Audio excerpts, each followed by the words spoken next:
Hello everyone. तो जैसा कि हमने लास्ट एपिसोड के एंड में देखा था कि ली शनफेंग भी अपनी स्वॉर्ड को क्रिएट करते हुए कहता है, तियानवू अलायंस, आज तो तुम सब यहीं मारे जाओगे। और ये कहकर वो लिनफेंग के स्पिरिट बोर्ड पर काफ़ी पावरफुली अटैक करता है, जिससे एक धमाका होता है, जिसे देख शिंग चौंक कर कहती है, कितनी स्ट्रांग मूव थी। अब आगे हम देखते हैं लिनफेंग भी ली शनफेंग पर अपनी पावर्स के जरिए अटैक करता है। तो दूसरी तरफ से ली शनफेंग भी अपने स्वॉर्ड के जरिए अटैक करता है, पर लिनफेंग का अटैक उसके स्वॉर्ड को जकड़ लेता है। दूसरी तरफ से काफी सारे स्पिरिट बीस्ट वुहाई और बाकी सब की ओर आ रहे होते हैं। ये देख वुहाई अपने स्पिरिट बीस्ट को समॉन करता है, जो उन सभी बीस्ट और गून सेक्ट से फाइट करने लगता है। वहीं लिनफेंग अपने पावर्स के जरिए ली शनफेंग को भी जकड़ने की कोशिश करता है, पर वो उसके अटैक से बच जाता है। तभी लिनफेंग ने ली शनफेंग के जिस स्वॉर्ड को जकड़ा था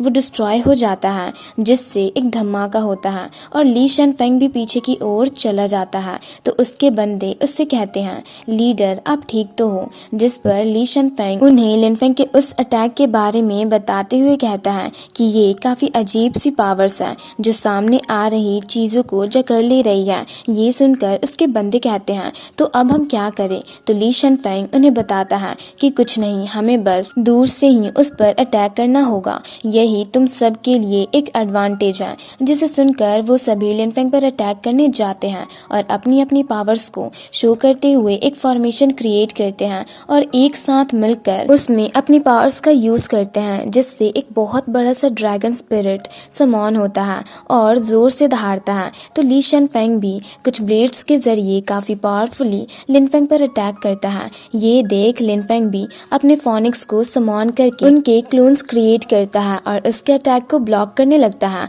और फिर उसके अटैक को डिस्ट्रॉय कर देता है। फिर उस फोनिक्स के क्लोन्स उसके अंदर चले जाते हैं। तभी ली शनफेंग लिनफेंग के पीछे आकर उस पर अटैक करता है। तो लिनफेंग भी अपने सन मिरर के जरिए उस पर अटैक करता है, जिसके कारण ली शनफेंग हिल भी नहीं पा रहा होता। तभी लिनफेंग उस पर एक और अटैक करता है, जिसे वो अपने आइस शील्ड से रोकने की काफी कोशिश करता है, पर रोक नहीं पाता और नीचे जा गिरता है। वहीं काफी सारे बीस्ट लिनफेंग के साथियों की ओर आ रहे होते हैं। ये देख वो सब अपनी अपनी पावर्स का यूज करके कई सारे बीस्ट को मार गिराते हैं। तभी वुहाई का एक साथी अपनी पावर्स का यूज करके एक फायर फोनिक्स को समॉन करता है और उस मैजिकल बीस्ट पर अटैक करता है, जिससे एक एक करके वो मैजिकल बीस्ट मारे जाते हैं। वहीं बाकी मैजिकल बीस्ट उसकी फायर से बाहर निकलकर काफी तेजी से आगे की ओर जाने लगते हैं, जिसे देख एक बंदा चौंक कर कहता है, यहाँ पर तो बहुत सारे मैजिकल बीस्ट मौजूद हैं,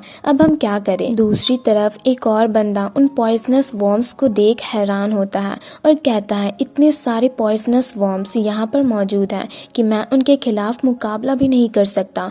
तभी वहाँ शियानी और ली आती है और शियानी अपने स्वॉर्ड को बाहर निकाल कर एक स्ट्रॉन्ग ऑरा रिलीज करते हुए उन बीस्ट पर काफी पावरफुली अटैक करती है, जिससे वो सारे मैजिकल बीस्ट पीछे की ओर चले जाते हैं। जिसके बाद ली भी अपनी पावर्स का यूज करके एक पावरफुल एरी को क्रिएट करती है और उसके जरिए थंडर पावर्स का यूज करके उन मैजिकल बीस्ट पर अटैक करती है। तो शियानी भी एक थंडर स्टॉर्म को क्रिएट करके उन मैजिकल बीस्ट पर अटैक करती है, जो काफी ज्यादा स्ट्रांग होती है और काफी तेजी से उन मैजिकल बीस्ट की ओर जा रही होती है, जिससे काफी सारे मैजिकल बीस्ट मारे जाते हैं। तभी हम देखते हैं तो दूसरी तरफ और भी हाई लेवल के मैजिकल बीस्ट शिंगर और बाकी सब पर अटैक करते हैं, जिसे देख शिंगर भी अपनी सूर्यधर्म बॉडी के जरिए अपने स्वॉर्ड से उन पर काफी पावरफुली अटैक करती है, जिससे एक स्ट्रॉन्ग ऑरा रिलीज होने लगती है। ये देख वुहाई कहता है, कितनी स्ट्रॉन्ग ऑरा रिलीज हो रही है, जबकि ये लड़की शनवू रिलम के बस 9th लेवल में ही है, तो फिर आखिर ये इतनी पावरफुल कैसे है। वहीं दूसरी तरफ वो मैजिकल बीस्ट शिंगर के पावरफुल अटैक को हैंडल नहीं कर पाता और मारा जाता है। तभी और भी मैजिकल बीस्ट को अपनी ओर आता देख शिंगर उन्हें भी मारकर खत्म कर देती है और ऐसे ही जितने मैजिकल बीस्ट उसकी ओर आ रहे होते हैं वो एक एक करके उन सबको खत्म करने लगती है, जिसे देख एक बंदा चौंक कर कहता है, अच्छा तो इसके पास सूर्यधर्मा बॉडी है। वहीं दूसरी तरफ हम और भी बहुत सारे मैजिकल बीस्ट को उनकी ओर अटैक करने जाते हुए देखते हैं, जिसे अपनी ओर आता देख शिंगर अपनी सूरा विंड टेक्निक का यूज करती है और एक बहुत ही पावरफुल एरी को क्रिएट करती है और कुछ मैजिकल ब्लेड्स के जरिए उन बीस्ट पर अटैक करती है, जिसे वो बीस्ट रोक नहीं पाते और जोर से चिल्लाते हुए मारे जाते हैं, जिससे एक ब्लास्ट होता है। वहीं दूसरी तरफ उन पॉइजनस इंसेक्ट्स और वर्म्स भी शियानी के थंडर स्टॉर्म से मारे जाते हैं, जिससे एक स्ट्रॉन्ग एरी रिलीज होती है। ये देख वुहाई हैरान होकर कहता है, आखिर ये किस तरह की मैजिकल पावर है जो सारे लिविंग थिंग्स को मारते ही जा रही है। जिस पर इसका एक साथी कहता है, in ancient grey rhinoceros king को तो 5th लेवल के कल्टीवेटर भी नहीं रोक सकते, पर बस शेनवू लेवल में होकर ये लड़की उन सबको खत्म करते जा रही है। लगता है ये गॉड ऑफ वॉर के साथ जन्म ली है। वहीं दूसरी तरफ एक मैजिकल पोर्टल के जरिए यानवू शिंगर को देख कहता है, एंशियंट गॉड कॉन्टिनेंट के पास ऐसी खतरनाक डेमोनिक पावर्स वाली टैलेंट भी मौजूद है। वहीं दूसरी ओर हम जिहान को भी उन डीमन बीस्ट को खत्म करते हुए देखते हैं, जो शिंगर को देख कहती है, ये तो सच में गॉड लेवल के सूरा धर्मा बॉडी के काबिल है। वहीं दूसरी ओर ली भी उन मैजिकल बीस्ट को मारते हुए शिंगर की सूरा धर्मा बॉडी को देख उसकी काफी तारीफ करती है और जिहान से कहती है, शिंगर के पास हॉली स्वॉर्ड के साथ साथ गॉड लेवल की सूरा धर्मा बॉडी भी मौजूद है और साथ ही डिवाइन स्किल्स भी है।